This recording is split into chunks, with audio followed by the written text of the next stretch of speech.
আল্লাহর নামের বরকত, আল্লাহর নামের গুরুত্ব এত বেশি যে রাসূল সাল্লাল্লাহু আলাইহি ওয়াসাল্লাম এক হাদিসে বলছেন যে আল্লাহ সুবহানাহু তাআলা বলতেছে যে শয়তান আমার বান্দাদেরকে পথভ্রষ্ট করতেই থাকবে, পথভ্রষ্ট করতেই থাকবে, আর আমি আল্লাহ আমার বান্দাদেরকে ক্ষমা করতেই থাকবো যারা আমার নিকটে ক্ষমা চাইবে।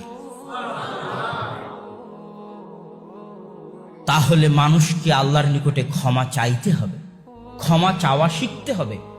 আল্লাহ মানুষকে পৃথিবীতে এই জন্য পাঠাননি যে মানুষ নিষ্পাপ হয়ে থাকবে। নিষ্পাপ হয়ে যদি থাকতো তাহলে ফেরেশতাই যথেষ্ট ছিল। আল্লাহ সুবহানাহু ওয়া তাআলা পক্ষ থেকে রাসূল সাল্লাল্লাহু আলাইহি ওয়াসাল্লাম বলছেন কুল্লু বানি আদম খাত্তা, সকল আদমের সন্তান পাপী এবং পাপিষ্ঠ। শয়তান তাদেরকে পথভ্রষ্ট করবেই। খায়রুল খাত্তাইন আত-তাওয়াবুন, আর সবচেয়ে শ্রেষ্ঠ ভালো পাপিষ্ঠ ব্যক্তি হচ্ছে যে পাপ করার পরে আল্লাহর নিকটে তওবা করে। আল্লাহ সুবহানাহু ওয়া তাআলা চান মানুষ আল্লাহর দরবারে নত হোক, মানুষ আল্লাহর দরবারে হাত পাতুক।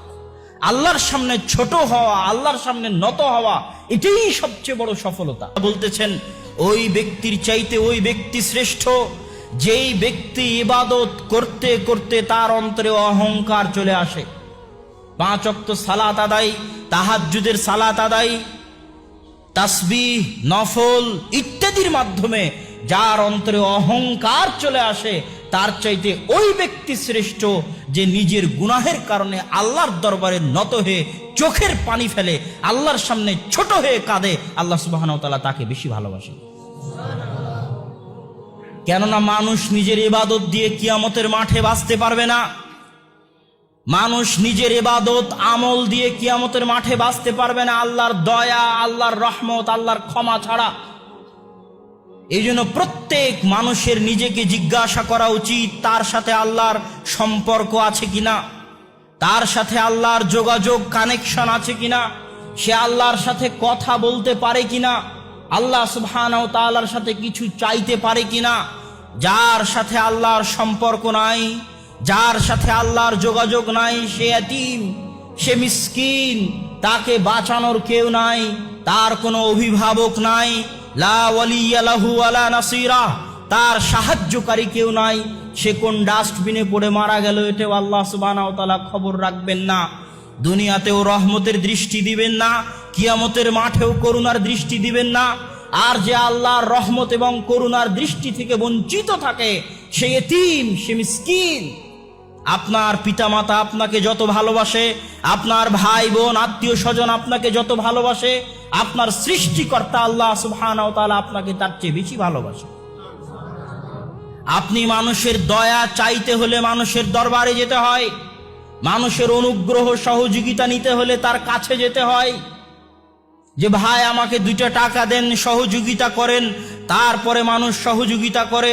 আর আল্লাহ সুবহানাহু ওয়া তাআলা আলা কুল্লি শাইইন কাদির, সব কিছুর উপর ক্ষমতাবান হওয়ার পরেও ফাআলুল লিমা ইউরিদ, যা ইচ্ছা তাই করতে পারার ক্ষমতা রাখার পরেও আজিজুন কাবি, পরাক্রমশালী মহা জ্ঞানী হওয়ার পরেও প্রত্যেক রাতের শেষ আসমানে এত মহান সত্তা, মহা পরাক্রমশালী সত্তা মানুষের দরবারে হাজিরা দেন।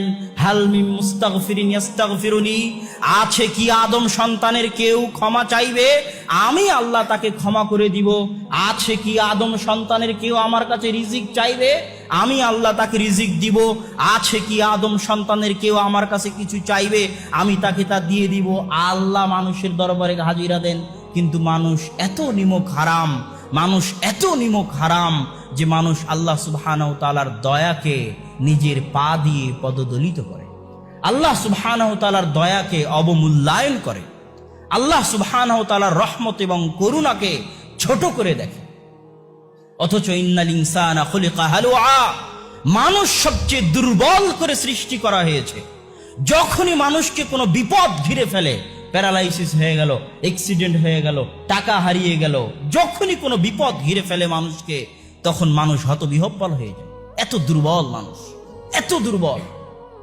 আর যখনই মানুষ কল্যাণের মধ্যে থাকে তখন মানুষ অহংকারী হয়ে যায়। আল্লাহ এটা পছন্দ করেন না। আল্লাহ সুবহানাহু ওয়া তাআলা দাউদ এবং সুলাইমানকে অঢেল সম্পদ, অঢেল ক্ষমতার অধিকারী করেছিলেন। এত ক্ষমতা, এত সম্পদের অধিকারী হওয়ার পরেও আল্লাহ দাউদ আর সুলাইমানের প্রতি যত দয়া করেছেন, দাউদ সুলাইমান আল্লাহর দরবারে তত নত হয়েছে, আল্লাহর তত শুকরিয়া আদায় করেছে। আল্লাহ মানুষের কাছে এটাই চান।